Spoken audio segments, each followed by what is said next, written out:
Eu não aguento mais o Wanderson, Eduardo Cudê. Desabafo do velho. Peraí, então Eu tá. não aguento mais o Wanderson, Eduardo Cudê. Pronto. Tipo assim, ó. Eu sei que o jogador é ativo do clube, que já jogou bem, blá, blá, blá. Mas não dá. Entendeu? Não tem como. Eu não consigo entender. Outra coisa é a insistência no Johan. E o quê? No Johan. A insistência não tá rendendo. É ruim pro próprio jogador que acaba saindo vaiado. Então, tipo assim...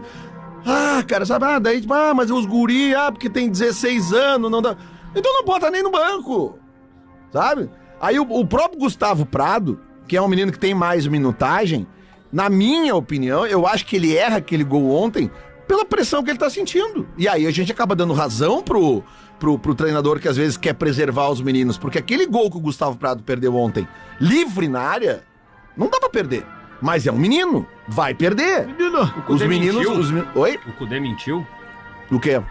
Porque quando ele chegou no Internacional, o Divério participou da entrevista, e depois quando ele foi treinar o Galo, ele também deu a mesma declaração, que é a seguinte declaração. Da identidade, né? A bola não pede documento. E ontem ele falou o seguinte. Concordo contigo. Como é que é pra um garoto de 16 anos jogar uma partida de primeira divisão? Porque ele falou do Gabriel Carvalho. Concordo. Bom, então a bola pede documento. Sim, sem dúvida. Concordo. E aí vem minha crítica pra ele. Os caras adoram dizer que eu não critico, né? Se ele não mentiu, ele falou uma coisa que não... Eu acho que deu uma curva no... A insistência em jogadores que não... E isso é um problema que a gente já falou 200 mil vezes aqui. Praticamente todo treinador tem isso, né? Sempre insiste num jogador, blá, blá, blá, blá. Só que daí o que a gente tá vendo é que daí queima o treinador, queima o jogador... clima ruim com a torcida, e é isso aí, cara. O Inter ontem tinha uma boa, só pra concluir, Divete, o Inter tinha uma atuação média, sabe, controlava o jogo, perdia gol, como acontece em todos os jogos do Inter recentemente. Agora, eu não posso negar que de novo, num jogo do Inter treinado pelo Cudê, tem um erro individual bizarro de um jogador do Inter. Bizarro. Porque é mais um erro bizarro, né? Esse mesmo jogador teve um erro na semifinal contra o Juventude, que também teve aquela expulsão bizarra do Maurício. O René fez um gol contra bizarro no Grenal. Mas o Wanderson ia dar 2 assistências ontem se os jogadores conseguissem concluir a bola pra dentro do gol. Ia ser 2 assistências.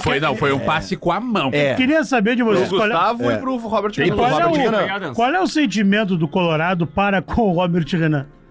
Cara, assim, eu vou te falar, tá? Filho da puta! Vocês vão perdoar de novo? Mas vamos falar real. Assim, ele é o JP Galvão de vocês? Não, eu não acho.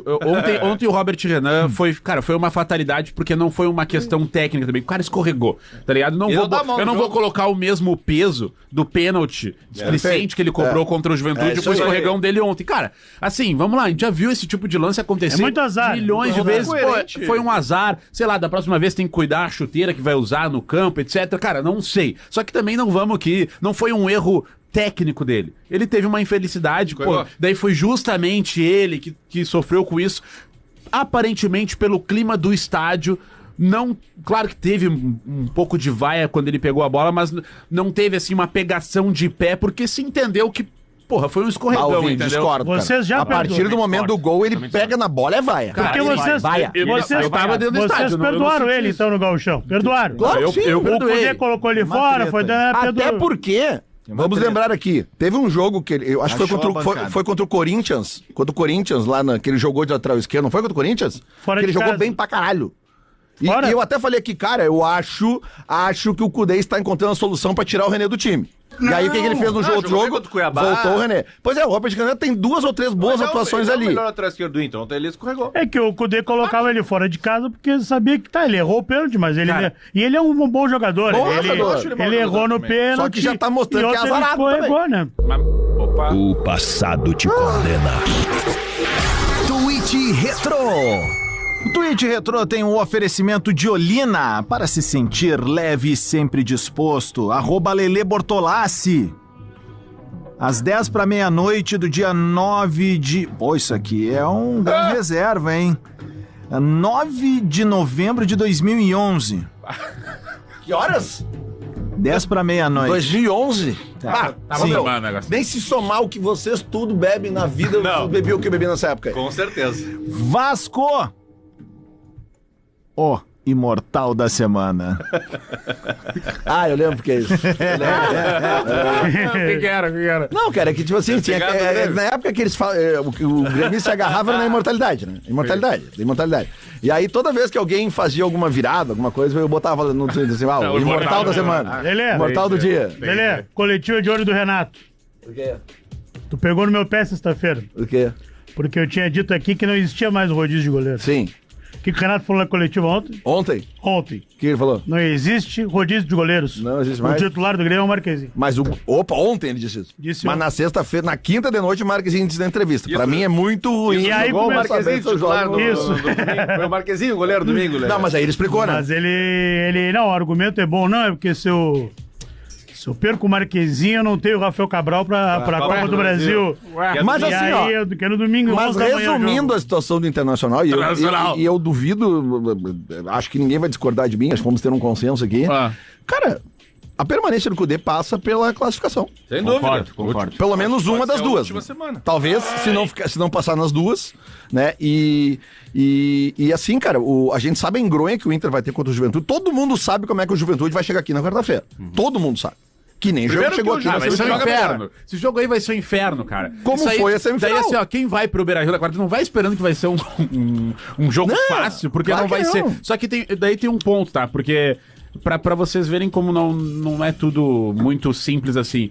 Cara, eu acho que tem que rever esse posicionamento e dizer que se o Inter for eliminado pro Juventude, o Cudê tá fora. Porque, vamos lá, o Inter tem derrota pro Atlético depois do Grenal, empate com o Criciúma, empate com o Fluminense e agora perdeu pro Vasco. E aí, Lelê, tem um ponto que eu nunca discordei de ti completamente. Eu acho que o Cudê tem uma grande parcela nos problemas do Inter. Sim. Só que, cara, o tipo de jogo de ontem, o jogador tem que decidir dentro de campo. O time tá voltando pro estádio Beira-Rio, né? A reabertura do Beira-Rio depois de tudo que aconteceu. Cara, não importa a tática que tu tem, não importa. Ontem é o jogo de tu botar a bola pra dentro e vencer, cara. Tem 35 mil torcedores no estádio.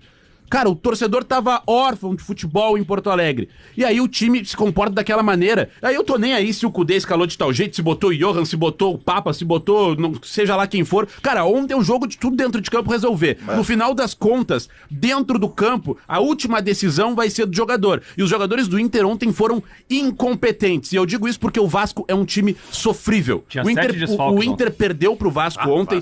Todo respeito ao time do Vasco, só que o Vasco é sofrível. É sofrível. Não, é um absurdo o Inter jogar daquela forma e cara, não vencer o Vasco. Até a escorregada do Robert Renan, se eu não tô enganado, o Vasco tinha um chute a gol de fora da área.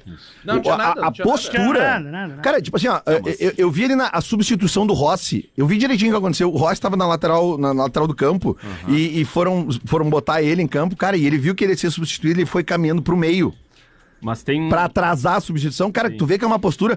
Cara, a postura onde eu sento ali no coração do gigante no primeiro tempo, eu tava bem na primeira linha do Vasco. Cara, era todos os jogadores atrás da linha da bola. E eu Senta no gigante? E eu pensava... Sento no gigante. E eu pensando assim, cara... eu pensava assim, cara... Que loucura, né? Tu vê o Vasco nesse sentido. E o Inter não conseguia entrar, tem essa dificuldade contra os times que se fecham. E quando consegue entrar... mal, professor. Quando consegue entrar... Não. Agora tem eu acho que, por exemplo, que o Lucas Dumont não deveria ter saído ontem. O lance bonito é brincadeira. Olha na tela aí o lance. É o lance bonito. Lance bonito chega para Zagonel Iluminação Profissional LED, a melhor solução para a sua prática esportiva, @Zagonel LED. E Cavanhas, 40 anos de muito sabor e muitas histórias. Esse lance bonito tem que ser para presença e para volta do futebol em Porto Alegre, né? Da dupla Grenal aí, a presença da torcida colorada, pessoal feliz, faceiro, apesar dessa lapada que levaram do Vasco. Voltou legal. Mas feliz até o Robert Renan. Mas é que tá, o que estraga normalmente são os 90 minutos, né? Aí querem que eu assista o Brasil. Cara, já tem o Inter. Porra, não vou assistir no mesmo final de semana a seleção brasileira.